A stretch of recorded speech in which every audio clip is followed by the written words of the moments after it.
Assalamualaikum guys, welcome back to AHA Podcast. Dan di sini kita sudah bersama dua orang, ya bisa dibilang ini adalah dari Asosiasi Tabib dan Dukun se-Indonesia. Betul ya Pak ya? LSM Tabib Hipnoterapi dan Dukun Indonesia. Dukun Indonesia.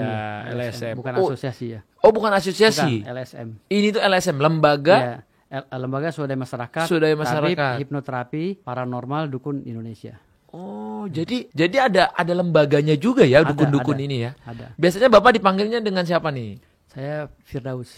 Bapak Firdaus. Ya. Kalau Irfan aja. Bapak Firdaus dan Gus Irfan. Iya. Oke. Gus Irfan. Jadi kedua bapak ini ya guys, akhir-akhir ini sedang banyak sekali menjadi pembahasan di dunia maya ya guys ya. Iya. Dan banyak viral juga di TikTok. Alhamdulillah, iya. Apalagi kalau Pak Firdaus karena dengan ilmu-ilmunya katanya. Iya, walaupun agak sedikit dihujat ya alhamdulillah. Dihujat juga Pak. Banyak kan dihujatnya dari Dan kalau yang di sebelah ini Bapak Gus Irfan ini, dia ini viral karena bisa bikin tubuh kebal. Yang doa-doanya waktu itu gimana sing wesi. Itu artinya apa tuh Pak? Besi ya besi. Oh besi ya besi. Ya, besi ya besi. Terus habis diomongin besi ya besi dia jadi kebal. Iya. Dari kemarin 6 tebasan miring, nyongkel, ngayun seperti main golf. Satu aja yang teriris dikit karena kesalahan daripada ini kurang konsen dan itu diakui sendiri oleh dia. jebol Sedikit aja. Dari tebasan kuat Tapi ya. berdarah dong jadinya Pak. Berdarah. Berdarah enggak banyak. Enggak banyak Tapi itu untuk membuktikan, untuk membantah klaim bahwa itu trik atau apa, justru Densu mengakui bahwa kamu real gitu loh. Dengan adanya seperti ini, kalaupun nanti 100%, 100% itu berhasil semua, orang tetap menganggap itu trik gitu loh. Justru dengan tebasan, miring, nyongkel, kuat sekuat tenaga seperti itu, dia sendiri akhirnya mengakui, karena dia menilai, ibarat kita sekolah di SD, ibarat kasih pelajaran sekolah dari 6 persoalan, 5 yang berhasil, berarti sukses seperti itu. Oh, Kalau jadi kita pakai logika yang ini ya. berarti udah banyak yang sukses Pak. Diberhasilkan Allah, bukan saya yang memberhasilkan. Tapi itu orang datang ke Bapak memang mau, nih saya mau kebal Pak gitu. Oh enggak, jadi gini, memahami mistik kan harus cerdas ya. Jadi memahami kekebalan kan dalam rangka untuk menambah keimanan kita sama Tuhan ya. Sebagaimana nabi-nabi yang lain untuk berdoa apapun tetap untuk dalam rangka menambah iman, bukan untuk gagah-gagahan atau apa tidak. Tapi ternyata memang kekuasaan Allah ada gitu loh. Entah penyembuhan, entah kekebalan, entah apapun. Terus Bapak juga tergabung di LSM Dukun ini. Oh enggak, saya membantu beliau. Saya Membantu beliau termasuk meletakkan bagian makna, daripada ilmu hikmah lah beliau ini. meletakkan makna dukun secara sejarah pada porsi yang sebenarnya yang dikriminalisasi oleh sejarah. Nah, kalau Pak Firdaus memang terkenal banget dengan istilah kata ya. Iya. Ente kadang-kadang gimana gitu ya. Yang kemarin duetannya mana itu Pak? Jadi saya sebenarnya udah pisah sama mereka. Pisah? Udah cerai. Udah cerai saya. Emang nikah kemarin? Udah cerai kongsi. Udah putus kongsi sama mereka. Sama Jindan itu? Sama Jindan ya. Saya sudah putus kongsi sama Jindan dan Haji Ridwan. Kenapa? Karena Jindan bikin lagu rap? Iya, jadi bukan masalah lagu rap sih. Kalau lagu rap tuh kita tetap mendukung ya. Namanya karya anak bangsa itu kita dukung gitu. Cuman ada estetika yang dilanggar dalam hal ini gitu kan. Artinya di sini dia tanpa konfirmasi kepada kami, dia datang ke Denis. Sementara itu kan kita tahu kalau kita ada program itu kan harus satu pintu gitu kan. Kalau berbicara masalah bahasa perdukunan sekarang ini kan yang lagi dijalankan adalah dukun yang sedang dihina oleh si pesulap merah kan gitu. Namun ketika si Jindan ini datang sendiri ke sana, artinya dia tidak menghargai kita semuanya ini. Maksudnya kalau diundang tuh harus bareng-bareng gitu? Tidak, maksudnya minimal nanya dulu.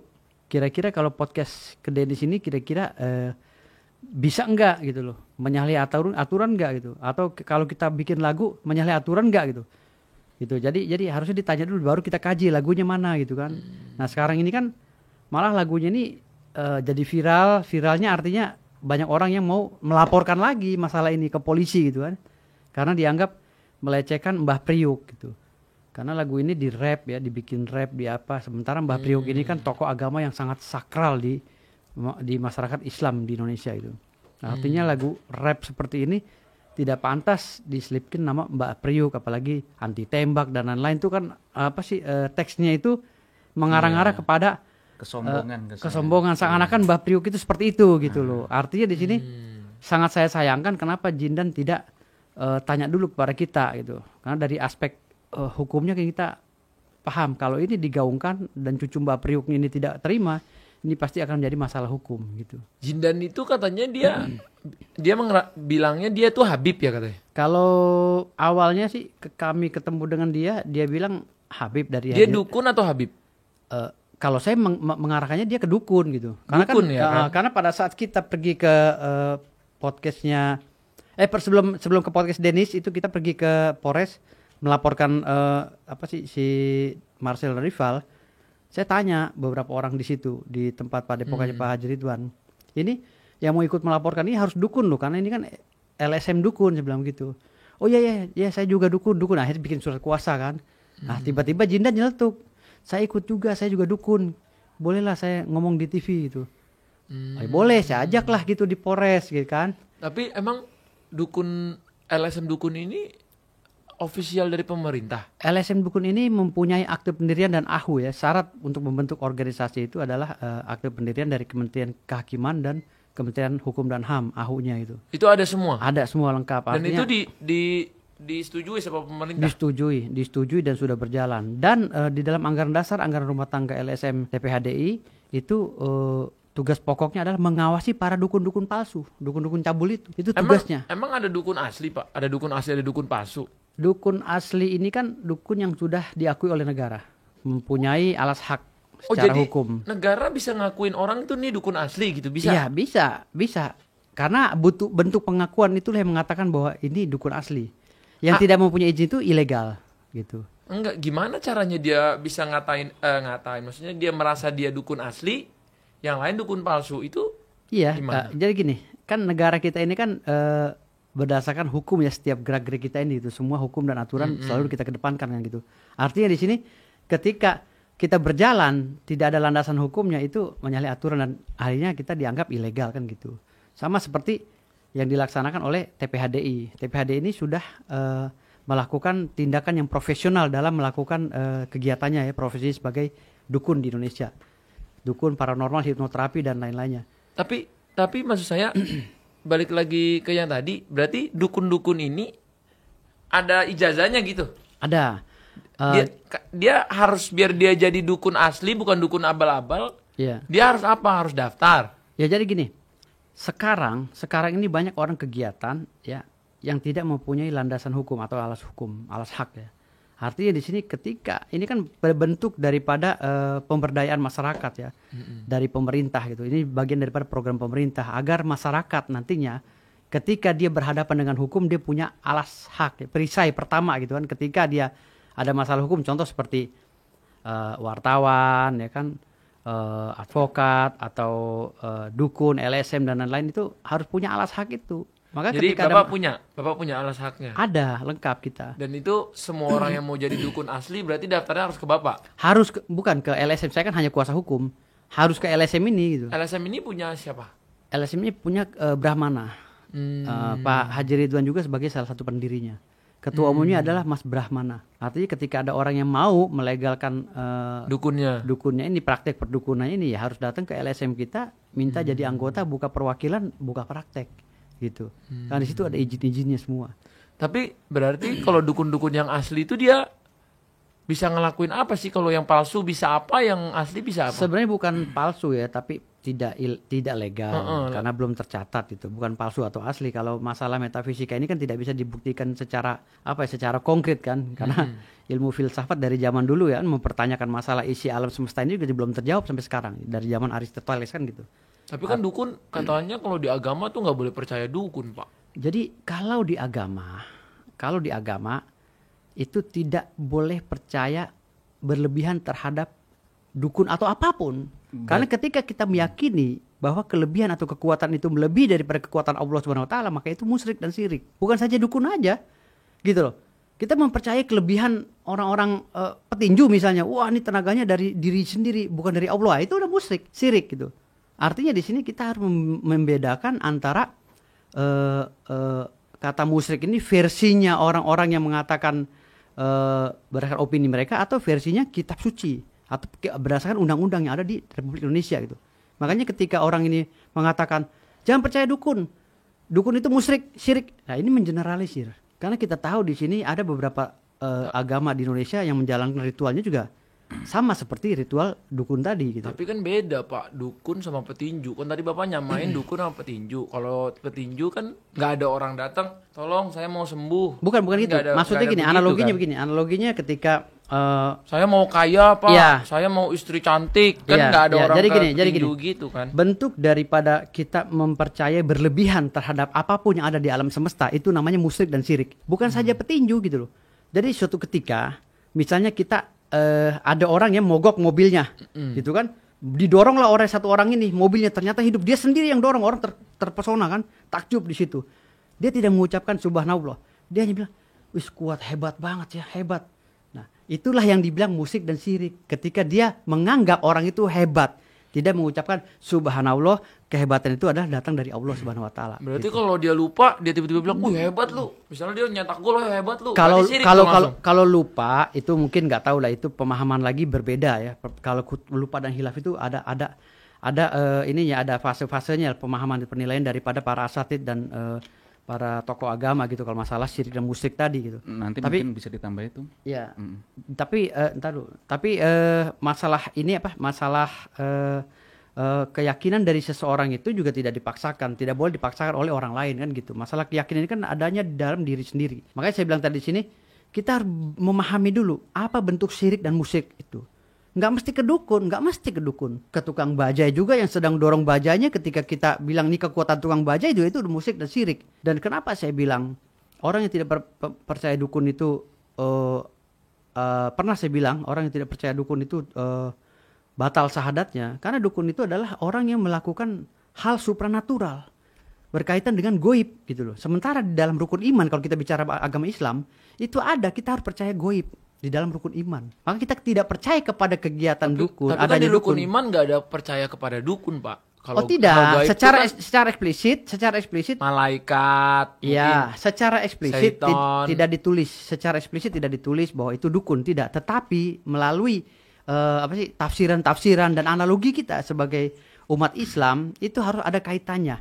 Karena dukun adalah orang yang salah satunya melakukan hal supranatural yang berkegiatan tentang hal goib. Maka ketika dia melakukan hal yang goib, itu ada goib di situ yang harus diyakini oleh kita. Goib itu kan bukan Allah saja, ada jin, ada apa kan, bagian daripada itu. Tapi spesifiknya orang yang paham dalam masalah itu yang menjabarkan seperti Gus. Silakan Gus. Oke, makasih Tum. Jadi gini, kita urut secara sejarah ya. Tunggu dulu, tapi kalau Gus Samsudin itu sama dengan Mas juga? Enggak, beda. Beda. Orang tuanya beliau Guru semua spiritual, tidak hanya Samsudin doang. Makanya kita juga di awal konten di Denis kita mengkritik Mas Samsudin juga, selain penyihir merah. Kalau orang tuanya beliau ini guru pagar bangsa, Banser. Pagar Nusa. Pagar Nusa ya. Banser Nahdlatul Ulama. NU Pusat. Itu kalau Gus Samsudin itu tapi ada di LSM? Nggak ada. Berarti dia ilegal tuh? Kalau menurut saya ilegal dia, nggak punya izin gitu loh. Tapi kan banyak katanya yang berobat ke tempat dia. Ya itulah yang saya bilang tadi. Kalau pengobatan ini kan kita kalau bicara masalah pengobatan, substansinya kemana nih arah pembicaraan kita itu. Jadi ketika kita bilang orang rame datang ke Gus Samsudin karena obatnya ini manjur gitu, katakanlah yang namanya kita berobat ini kan nggak mesti ke Gus Samsudin, ke dokter aja kan kita datang juga belum tentu dijamin sehat kan gitu. Artinya di sini semua orang itu mempunyai rasa keyakinan dan akhirnya dia yakin sembuh gitu karena obat dokter itu. Padahal dokter juga mungkin ya nggak bisa juga menjamin bahwa itu sembuh kalau minum obat dia kan gitu. Semua juga pakai media begitu. Lagi-lagi kembali kepada kekuatan Allah Subhanahu wa taala gitu. Kalau ada ridho Allah Subhanahu wa taala, insya Allah pakai air putih juga kita bisa gitu. Kalau pakai air putih tergantung keyakinan. Bahkan gini, kita dulu pernah lihat Ponari itu sampai heboh sampai keluar dunia itu. Keluar negeri ya hebohnya. Kenapa? Karena Ponari itu modal batu kecil, batu meteor yang jatuh di bumi ini, dia bisa menyembuhkan orang-orang stroke. Ini kan kekuatan Allah SWT. Tapi kan ada yang bilang itu karena keyakinan orang yang berobat ke sana, bukan karena. Iya. Ada juga yang bilang bukan karena batunya. Ya, makanya kan begini. Jadi memang sedikit sulit ya Pak ya kalau dimasukin ke kepala gitu ya. Karena nalarnya. Kalau saya ini kan orangnya ini banget apa ya? Pragmatis. Maksudnya kan hidupnya di dunia normal. Normal ya, pragmatis. Jadi apa-apa tuh berpikiran normal gitu ya. Iya, betul. Jadi kadang-kadang kalau melihat sesuatu pasti mikirnya ya udahlah yang jelas-jelas, yang real. Misalnya kalau sakit ya kayak kemarin DBD ya ke rumah sakit gitu kan, ketemu dokter, tanya sakitnya apa, kalau puyeng minum obat ini, alhamdulillah pas minum sembuh. Misalnya mual, minum obat ini mualnya sembuh gitu kan. Tapi kan kalau kita ke dukun kan obatnya belum dites secara di lab, secara riset ya, sains segala macam. Makanya itu masuknya dalam kategori pemikiran ilmu epistemologi gitu. Artinya Bang Atta ini orangnya pragmatis gitu. Mana ada yang nyata-nyata aja, gue nggak percaya sama yang namanya ontologi dan metafisika kan gitu. Artinya seperti itu. Udah mengarah ke arah sana kalau Bang Atta. Tapi saya percaya kalau ada makhluk lain kayak jin, kayak itu saya percaya Pak. Maksudnya kayak rumah kalau kosong pasti ada makhluk halus yang nempatin. Nah itu kalau kayak gitu-gitu saya masih percaya. Dan saya kadang-kadang saya masih percaya tuh Pak bukan kadang-kadang orang misalnya orang soleh yang ibadahnya luar biasa, yang kelakuannya itu sangat baik, terus dia mendoakan kasih Al-Fatihah nih misalnya di air. Atau saya percaya tuh Pak, misalnya kita Al-Fatihah sebelum minum itu molekul airnya bakal berubah. Ya itu. Nah, ada riset yang itu. Percaya tuh Pak, tapi kalau dukun seumur hidup saya nggak pernah.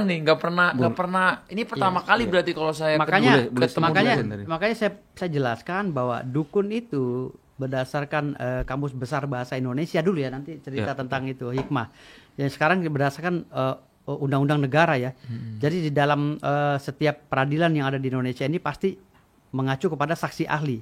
Salah satunya ketika kita melakukan perkataan-perkataan yang menyinggung profesi seseorang, pasti yang dipanggil adalah saksi ahli. Nah saat ini yang kita laporkan terhadap diri Marcel adalah Undang-Undang ITE ya kan, pasal 28 ayat 2. Tapi Marcelnya masih aman-aman aja tuh, nggak ditangkap? Belum, sekarang prosesnya masih berjalan. Kemarin kita saksi lagi dipanggil. Artinya maksudnya saya teruskan Mas Atta, jadi artinya ketika ada tercatat di dalam undang-undang ya bahwa dukun itu ada berapa kategori ya, seperti dukun beranak, dukun urut, dukun apa, itu dukun. Nah ini tidak bisa juga dukun itu terstigma dengan hal-hal yang negatif gitu loh, karena ulah-ulah oknum-oknumnya tadi itu. Artinya di sini nggak bisa juga dipukul rata. Contoh sekarang kasus, maaf ya kita bergeser sedikit dari perdukunan. Contoh sekarang kasus Ferdy Sambo. Apakah polisinya, institusinya yang bisa disalahkan bahwa institusi polisi itu pembunuh semua? Tidak kan? Hanya oknumnya saja seperti Ferdy Sambo yang menjadi pembunuh. Yang lainnya kan tidak kan gitu. Artinya di sini jangan mengeneralisir gitu. Karena kasihan dukun-dukun yang lain seperti dukun urut, dukun patah dan lain-lain. Sehingga paradigma yang terbentuk ya di tengah masyarakat, paradigma negatif tentang dukun tadi. Emang tabib sama dukun tuh sama apa beda? Tabib dengan dukun itu sama. Itu adalah satu sinonim yang berkaitan. Tabib dan dukun ya. Nah, kalau pesulap, kalau penyihir dan kahin itu berbeda dengan tabib dan dukun. Silakan Gus. Nah, kalau Gus Irfan, Gus Irfan, itu Gus itu biasanya panggilannya kalau kita apa sih? Jadi gini, jadi di khasanah tradisi santri itu anak kiai itu dipanggil Gus, ada yang dipanggil Kang kalau di Cirebon, ada yang dipanggil Mas bahkan kayak di Jombang itu, ada yang dipanggil Lora kalau di Madura. Cuman karena mantan presiden kita pernah jadi tokoh kita pernah jadi mantan presiden, akhirnya nama-nama itu mengerucut menjadi Gus, merger menjadi Gus, baik itu Kang, baik itu Mas, baik itu Lora. Itu seperti itu. Cuman saya ingin menambahi tadi dari sisi agama, karena basic saya dari santri, juga untuk menjembatani pemahaman Mas Atta ya tentang air segala macam tadi. Jadi secara bahasa saja, dalam bahasa Arab kan diserang tobib. Tobib itu untuk penyembuh. Ada juga namanya kahin yang dilaknat Nabi itu, kahin. Kahin itu penyihir, bukan dukun. Nanti saya jelaskan. Ada juga bahasa Nusantara kita ini dukun. Sebagaimana dulu orang memanggil tokoh agama kiai, bukan ulama. Ada juga ya sinonim-sinonim bahasa semacam pelet sama dengan mahabbah kalau bahasa Islamnya. Seperti itu.